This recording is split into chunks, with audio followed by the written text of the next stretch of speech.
Duka menyelimuti keluarga jurnalis Najwa Shihab, suaminya, Ibrahim Syarif Assegaf, meninggal dunia pada Selasa 20 Mei 2025 pukul 14.29 WIB di RSPUIN, Jakarta akibat stroking. Kabar ini dikonfirmasi oleh tokoh NU, Gus Ulil.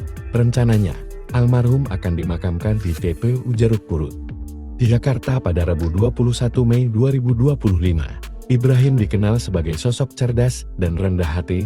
Ia adalah lulusan Fakultas Hukum Universitas Indonesia, pernah belajar di Harvard Law School sebagai peneliti tamu, dan meraih gelar magister dari Universitas Melbourne melalui beasiswa di dunia profesional.